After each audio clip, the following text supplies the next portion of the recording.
আসসালামু আলাইকুম ওয়া রাহমাতুল্লাহি ওয়া বারাকাতুহু। ইন্নাল হামদালিল্লাহ নাহমাদুহু ওয়া নুসাল্লি আলা রাসূলিল কারীম, আম্মা বাদ।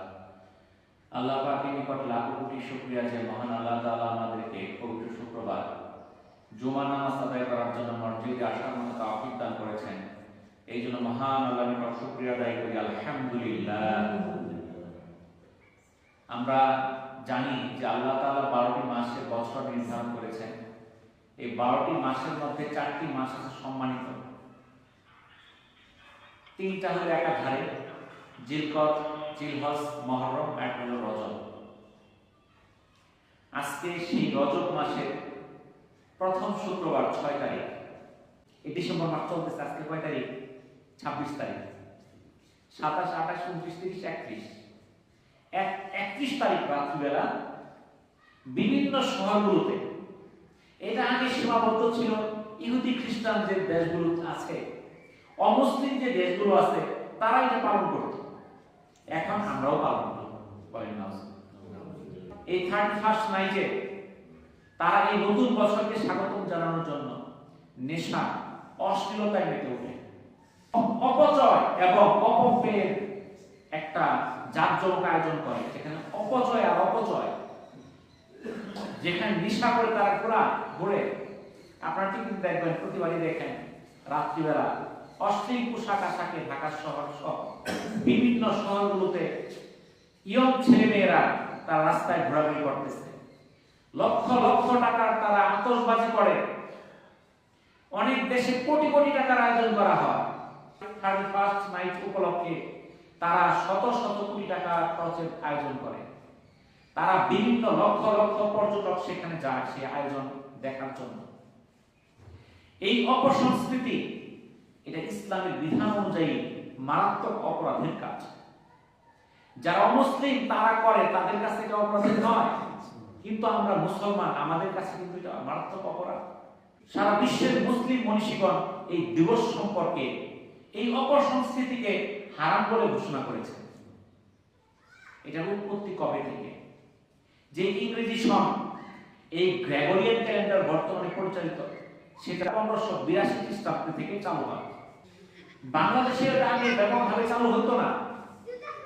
বাংলাদেশের 2000 সালের 31 ডিসেম্বর মধ্যরাতে এই মিলেনিয়াম বা সহস্রাব্দ পালনের মধ্য দিয়ে আমাদের দেশে এটা ব্যাপকভাবে উদযাপন করার একটা রীতি শুরু হয়ে গেছে। এই অপসংস্কৃতি সাধারণত বিত্তশালী, উচ্চবিত্ত, যাদের টাকা পয়সার অভাব নাই, এইসব পরিবারের যুবক যুবতীদের মাঝে ক্যান্সারের মতো ছড়িয়ে পড়েছে। এই যে 31st নাইটে এই অশ্লীলতা, এই অপচয়, এই নেশায় যারা লিপ্ত হয়ে যায়, এগুলো ইসলাম বিরোধী কাজ। 1 নাম্বার, এটা বিধর্মীদের সঙ্গে সাদৃশ্যপনা।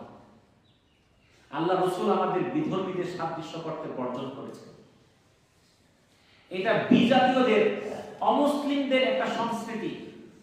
আল্লাহ তাআলা সূরা আল ইমরানের 19 নম্বর আয়াতে বলেন, নিশ্চয়ই আল্লাহর নিকট ইসলামই একমাত্র মনোনীত ধর্ম। একমাত্র মনোনীত ধর্ম কোনটা? ইসলাম। আল্লাহ তাআলা সূরা আল ইমরানের 85 নম্বর আয়াতে বলেন, যে ব্যক্তি ইসলাম ছাড়া অন্য কোনো ধর্মের অনুসরণ করবে, কখনো তার কোনো আমল গ্রহণ করা হবে না, আর পরকালে সে ক্ষতিগ্রস্তদের অন্তর্ভুক্ত হবে। এই যে আমরা অমুসলিমদের অনুসরণ করতেছি, তাদের সঙ্গে তাল মিলে আমরা 31st নাইট উদযাপন করতেছি, যদি আমরা করি তাহলে আমাদের কোনো আমল গ্রহণ করা হবে না এবং পরকালে ক্ষতিগ্রস্তদের অন্তর্ভুক্ত হতে হবে। এটা সূরা আল ইমরানের 85 নম্বর আয়াতে আছে, আপনি অর্থটা দেখেন, যাচাই করে।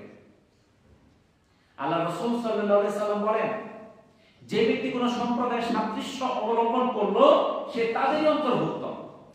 বলেন না? তাই আমরা যদি সেই সকল অমুসলিমদের রীতি অনুসরণ করি, তাদের অনুকরণে 31st নাইট উদযাপন করি, রাত্রিবেলা আমরা আমরা গানের আয়োজন করি, আমরা ড্রাম বাজাই, আমরা বক্স বাজাই, আমরা উন্মোদনা করি, তাহলে সেই ইহুদি নাসারাদের সাদৃশ্য আমাদের হতে হবে এবং তাদের হাসন নসর সেই ইহুদি নাসারাদের সাথেই হবে। 2 নাম্বার, এই রাত্রিতে শহরগুলোতে 8 অর্থনগ্ন পোশাক পরে নারী পুরুষ উন্মাদনা করে। নবী করিম সাল্লাল্লাহু আলাইহি সাল্লাম বলেন, যেই নারীরা পোশাক পরা সত্ত্বেও উলঙ্গ পর পুরুষকে আকৃষ্ট করে, নিজেরাও আকৃষ্ট হয়, যাদের মাথা বাঁকা উঁচু কাঁধ বিশিষ্ট উটের মতো, তারা জান্নাতে প্রবেশ করতে পারবে না, এমনকি জান্নাতের সুগন্ধিও পাবে না। মুসলিমের 2128 নম্বর হাদিস। এই যে 31 ডিসেম্বর রাত্রিবেলা অনেক মেয়েরা যারা শহরগুলোতে অশ্লীল পোশাকে অর্ধ উলঙ্গ অবস্থায় তারা নেশা করে উন্মত্ত হয়ে যায়, তাদের উদ্দেশ্যে এই হাদিসটা এসেছে। তারা জান্নাত তো পাবেই না, জান্নাতের সুগন্ধও পাবে না। আমাদের মুসলমানদের সন্তানরাও সেখানে আছে। অনেকের শরীরের মধ্যে এই 31st নাইট উপলক্ষে ট্যাটু আঁকায়, শরীরের মধ্যে লেখে, রং করে। ওমর রাদিয়াল্লাহু তাআলা বলেন, যেই নারী নকল চুল ব্যবহার করে, অন্য নারীকে নকল চুল এনে দেয়, নিজের শরীরে উল্কি অঙ্কন করে, ট্যাটু অঙ্কন করে, অন্য জনের শরীরে উল্কি অঙ্কন করে দেয়, রাসূল সাল্লাল্লাহু আলাইহি সাল্লাম তাদের প্রতি অভিশাপ দিয়েছেন। এটা সহিহ বুখারী 5598, সহিহ মুসলিমের 5693 নম্বর হাদিস। পরচুল, নকল চুল লাগানো আমাদের মহিলারা অনেকেই লাগায়। চুল যে কয়টা আছে এই কয়টাই, এক্সট্রা চুল লাগানো যাবে না। যারা লাগায় শুধু তারাই অপরাধী না, আপনি যে কিনা দিলেন আপনিও সমান অপরাধী। আপনি কিনা দিচ্ছেন কিন্তু সে লাগাইছে, ছেলেরাও লাগাচ্ছে না, চুল না থাকলে লাগায়। এই পরচুল ব্যবহার করা, শরীরে উল্কি অঙ্কন করা, ট্যাটু অঙ্কন করা, এটা আমাদের গ্রামের মধ্যে করে না, শহরে কি করে। তাদের প্রতি আল্লাহ রাসূল অভিসম্পাত করেছেন।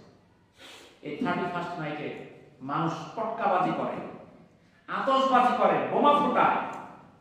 এতে কি হয়?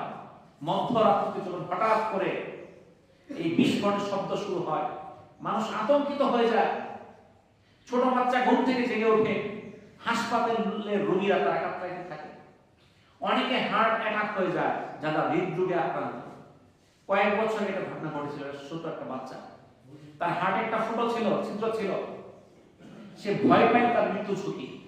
সে হঠাৎ যখন 31st নাইটে বোমা শুরু হয়েছে, সে বোমার শব্দে সে আতঙ্কিত হয়ে মারা যায়। তাই এই যে অপরকে কষ্ট দেওয়া, এটা ইসলামের রীতি হতে পারে। সূরা আল আহজাবের 58 নম্বর আয়াতে আল্লাহ তাআলা বলেন, যারা বিনা অপরাধে মুমিন পুরুষ ও মুমিন নারীদের কষ্ট দেয়, তারা মিথ্যা অপবাদ ও প্রকাশ্যে পাপের বোঝা বহন করে। যারা মানুষকে কষ্ট দেয়, এই যে বম ফেলে রাত্রি 12টার সময়, এটা মানুষকে কষ্ট দেওয়া, একটা লোক ঘুমাইছে সেটার মধ্যে। অনেক বাচ্চা আছে, অনেক বাচ্চাকে ঘুম পাড়াইছে তার মার অনেক কষ্ট করতে হয়েছে, রাত্রে সব দেশে জেগে উঠছে, তার কষ্ট হয়। অনেক রোগীর কষ্ট হয়। তাহলে যারা এরকম মানুষকে বিনা অপরাধে কষ্টে ফেলবে, তাদের মিথ্যা অপবাদ ও প্রকাশ্য পাপের বোঝা বহন করতে হয়। 5 নাম্বার, যারা এই ডিসেম্বর মাসে এই 31st নাইটে সব বিভিন্ন মাস বিভিন্ন রাত্রিতে শীতকালে বিভিন্ন জায়গায় কি করে, ডিজে পার্টি করে, ফ্যাশন শো করে, ফায়ার প্লে করে, কনসার্ট করে, অশ্লীল নৃত্য, ফানুস উড়ায়, এগুলো করার করে তারা বর্ষবরণ করে, যেগুলো ইসলামে সম্পূর্ণ নিষিদ্ধ। আপনি গত কয়েক বছর দেখেছেন আপনার এটা ফানুস, আমাদের আপনারা দেখেছেন না হয়তো, ফানুস হলো একটা বেলুনের মতো, নিচে আগুন জ্বালায় ছেড়ে দেয়, এগুলো উড়ে। এটা বিভিন্ন দেশে এগুলো করে। ওদের দেশে ওরা করে নিরাপত্তার সাথে। দেখা যায় ওরা বিভিন্ন নদীর ধারে যায় এগুলো করে, যেন কলের নদীর মধ্যে পড়ে। ওদের দেশগুলো তো জনবহুল না, কিন্তু আমাদের দেশ জনবহুল দেশ। ঢাকা শহরে যখন এই ফানুস উড়ায়, পর পর কয়েক বছর ধরে আগুন লাগতেছে বিভিন্ন জায়গায় এই ফানুসের কারণে। গত কয়েক বছর আগে একটা জুতার ফ্যাক্টরিতে এই ফানুসের আগুনে সেই লোকটা সর্বশান্ত হয়ে যায়, তার কয়েক কোটি টাকার একটা ফ্যাক্টরি শেষ হয়ে যায়, পুরো ধ্বংস হয়ে যায় এই ফানুসের আগুনে। তাহলে এগুলো মানুষের ক্ষতির কারণ। এই সময় তারা ডিজে পার্টি করে, অশ্লীল নৃত্যের আয়োজন করে, গানের আয়োজন করে, এগুলো সম্পূর্ণ হারাম। সূরা লুকমান 6 নম্বর আয়াতে আল্লাহ তাআলা বলেন, এক শ্রেণীর লোক আছে যারা মানুষকে আল্লাহর পথ থেকে পথভ্রষ্ট করার উদ্দেশ্যে অবান্তর কথাবার্তা সংগ্রহ করে অন্ধভাবে, এবং তা নিয়ে ঠাট্টা বিদ্রুপ করে, এদের জন্য রয়েছে অবমাননাকারক শাস্তি। তাহলে এক শ্রেণীর লোক আছে যারা মানুষকে আল্লাহর পথ থেকে পথভ্রষ্ট করার জন্য আয়োজন করে কোনো ব্যবস্থা। যখন ডিজে পার্টি আপনার ভ্যান শো করে বক্স ছেড়ে দেয়, ওইটার দিকে গেলে মানুষ কি পথভ্রষ্ট হবে না হবে না? তারা আল্লাহর পথে যাবে না আল্লাহর বিরুদ্ধে যাবে? বলেন, আল্লাহর পথ থেকে তারা পথভ্রষ্ট হবে। তাহলে তাদের জন্য রয়েছে অবমাননার শাস্তি। কিন্তু এই শাস্তির ভয়টা আল্লাহ তাআলা কোরআনে দেখাইলেন, আমরা কি ভয় পাইছি? আমরা তো ভয় পাইছি না। ঠিকই আমরা শীত আসলেই আমরা বিভিন্ন বক্সাইনে সারা শুরু করি, সারা রাত্র মাইক বাজে, পোলা পান্ডা যায় নাচানাচি করে, আল্লাহ ফালাফালি করে। ওটা কি হিন্দু খ্রিস্টানরা করতেছে না? আপনার আমার সন্তান তো করতেছে, আপনি কিছুই বলতেছেন না। এটার জন্য আপনাকে অভিশাপ দিতে হবে। আপনি যদি মনে করেন আপনার ছেলে আপনার কথা শুনে না, এর জন্য আসল অপরাধী আপনি। আপনার সন্তান কেন যাবে? আপনি কি মুসলমান না? আপনার সন্তানকে বাধা দিতে পারেন না? এখন আপনি তো আপনার সন্তানের কথাই চলতেছেন। এই ডিজে পার্টির মধ্যে আপনার সন্তান চাইতেছে, আপনি কিছুই বাধা দেন না, কোনো প্রতিবাদ করেন না। শুধু তারাই ক্ষতিগ্রস্ত হবে না, এই মহল্লাবাসী সহ ক্ষতিগ্রস্ত হবে। কারণ এই মহল্লাবাসী থেকে বাধা দেয় নাই। যদি এই মহল্লায় কোনো ডিজে পার্টি হয়, কোনো সাউন্ড বক্স নিয়ে সারা রাত কি হয়, গান বাজনা হয়, এটা অপরাধ পাপ এই সমগ্র এলাকা পাবে।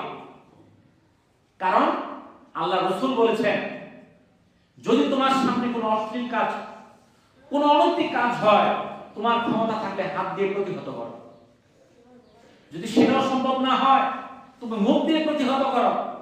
সেটাও যদি না পারো, তোমার সাধ্যে না করলে তুমি অন্তর দিয়ে ঘৃণা করো। আপনি কি হাত দিয়ে বাধা দিতে গেছিলেন? আপনার কথা দিয়ে বন্ধ করতে গেছিলেন? আপনি তো কিছুই করেন নাই। অতএব আপনিও সেই কাজে অপরাধী। যদি আপনি গান বাজাইছেন না, আপনি গান শুনছেন না, কিন্তু বাধাও তো দিচ্ছেন না, একই অপরাধী আপনি। এই জন্য এই যে শীতকালীন যে গানের আয়োজন, এই মহল্লায় যেন না হয়। এই মহল্লার এই যে মসজিদ, এই যে জুমার মসজিদ, এই মসজিদের আন্ডারে যে কয়টা বাড়ি আছে, এই বাড়িগুলা এই মসজিদের কমান্ডে চলতে বাধ্য। ইমাম মানে কি? নেতা। কিন্তু ইমামের কথায় মহল্লা চলবে। এই মহল্লার জমিতে যেন কোনো গান বাজনার আয়োজন না হয়, এটা আপনারা দেখবেন, আপনাদের দায়িত্ব। হ্যাঁ, আমার আর দরকার নাই, আমি বেতন ভুক্ত ইমাম না, আমার চাকরি যাইতো না। বুঝছেন কিছু? অনেক জায়গায় ইমাম সাহেব বলে চাকরি জায়গা, আমার চাকরি যাওয়ার কিছু নাই। এই 31st নাইটে 6 নাম্বার যে আয়োজন করে মাদক সেবনের আয়োজন, বিভিন্ন শহরগুলোতে বাড়ে।